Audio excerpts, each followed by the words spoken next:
If you remember, the story we looked at last week had a premise with a setting in the colonies on the eve of the American Revolution at the height of British oppression. It was going to be a historical romance. Our heroine, Elise, was the stepdaughter of a captain in the British Army who's stationed in the colonies. Her mother is an American widow who thought that marrying a redcoat would be a guarantee of good life for her daughter. Neither of them realized until after the wedding that Rutherford, the stepfather, is actually a cruel man. Our hero, Jonathan, is an American landowner who supports the revolutionary forces. And our antagonist is Captain Rutherford, Elise's stepfather, who's in charge of the garrison that patrols the town of Hartford, Connecticut. Elise's goal and motivation. Her goal is to get her mother safely away from her cruel stepfather, and she feels guilty that her mother is suffering for the sake of making Elise's life good. Basically, her mother married a bastard just so that Elise could have food and clothes and shelter and all the necessities that her mother wasn't able to provide for her as a widow.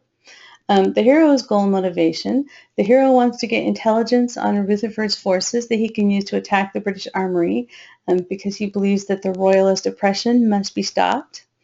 The antagonist's goal and motivation. Rutherford wants to stop the colonial terrorists from attacking the armory, and he's basically been promised a promotion if he can catch the rebels before they can incite any more violence. And in terms of external conflict, our heroine is going to spy on her stepfather and pass information on to the rebels. And in exchange for the information she's going to provide, the rebels are going to help her and her mother get someplace where Rutherford can't touch them. The hero's external conflict. He wants to get intelligence from the heroine and use it to organize an attack on the armory. He also wants to keep the heroine safe because in order to get that intelligence, he's going to make a bargain with her. The heroine's internal conflict. She's going to be torn between her desire to fall in love with the hero and start a family, and her desire to do whatever it takes to get her mother to safety. And those are going to turn out to be very hard for her to manage both. The hero's internal conflict is his desire to protect Elise, who he's falling in love with, but also his desire to do whatever it takes to seize the British armory and drive the British out of Hartford. And like we talked about last week, this internal conflict has got some inherent romantic conflict in it because each character's internal conflict pulls them away from and towards each other. And the rest of the romantic conflict came from the hero's wound and the heroine's disempowerment. And we went through that as we outlined the story, how it was going to do that at each of the points in the story. If you remember, our heroine's disempowerment is she lives in a society where men effectively control and own women, and her stepfather is especially controlling and cruel. The hero's wound was that he had a sweetheart who was raped and killed by British soldiers, and they got off because she was only a colonist. They didn't get punished. So she's the reason that he is so determined to kick the British out of the colonies. But she's also the reason that he's terrified about caring about another woman who could be taken from him like that. So his fear of re-experiencing that wound over again with Elise is something that is going to contribute to the romantic conflict. And then we have some genre elements. And you guys all saw this last week, so I'm not going to linger on it. What I did this week is I turned this from a story that you could write in somewhere between 10 and 15,000 words into a story where it would probably take you at least 30,000 words to tell it by adding the hero's external arc, because remember, we only had one external arc last week, and a subplot. And for both of those, I use this structure really just to keep it simple. When I plot, I often have 15 or 20 pieces of paper taped up to a wall or laying on the floor where I can see everything at once. But for the sake of actually putting this all on a screen so you could see 6 different plot lines at once, the difficulty of diagramming that on one screen, I just, for the sake of it not looking insane and being squinched into an unreadable diagram, I use the same structure for all of the different story threads. Now, you wouldn't normally have to do that. For example, you might have a story where you've got a subplot that's in the structure, but the main plot is in the hero's journey. Or you might have one where you've got a W plot and then you add a couple of subplots in not even this structure, but a simpler structure where you just have an inciting incident, 3 escalations, and a resolution. Excuse me, a climax and resolution. So what you use when you're plotting your story, you want to look at the tools you have available to you and the type of story you're trying to tell. If your subplot is very small, you don't necessarily need 9 points to tell it.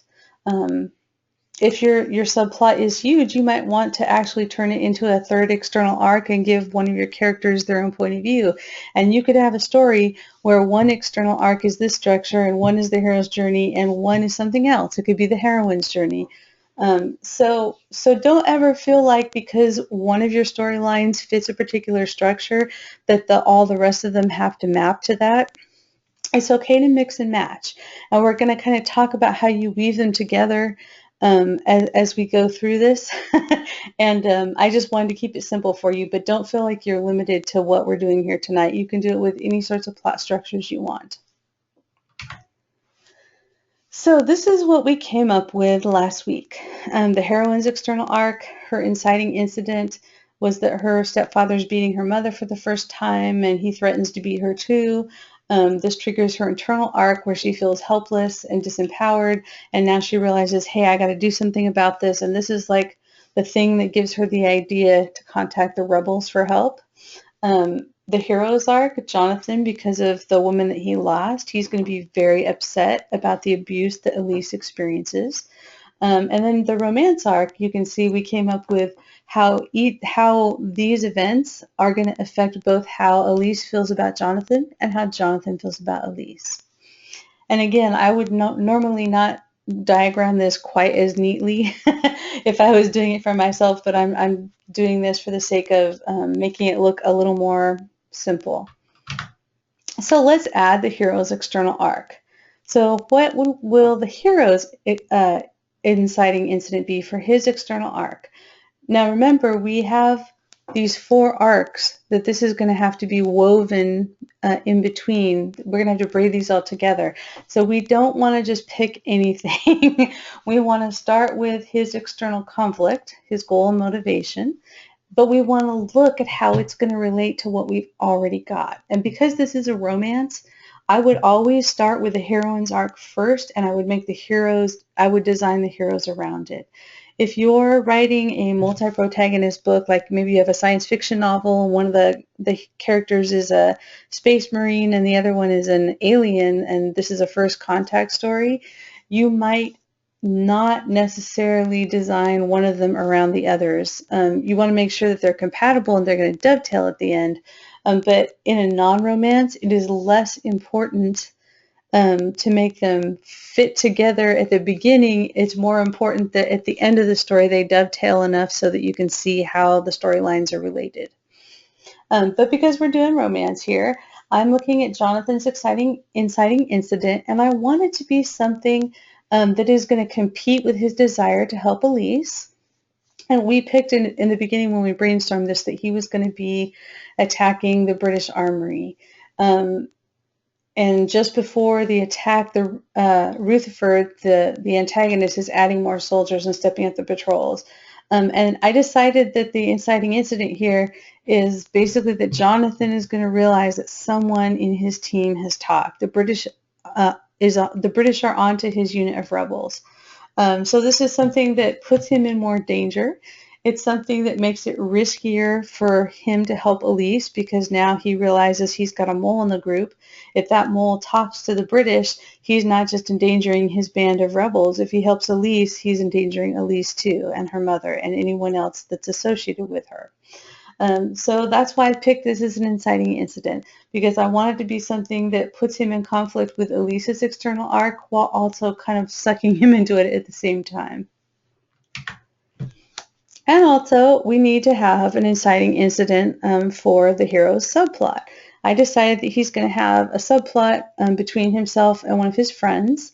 The heroine is not going to be involved in this subplot.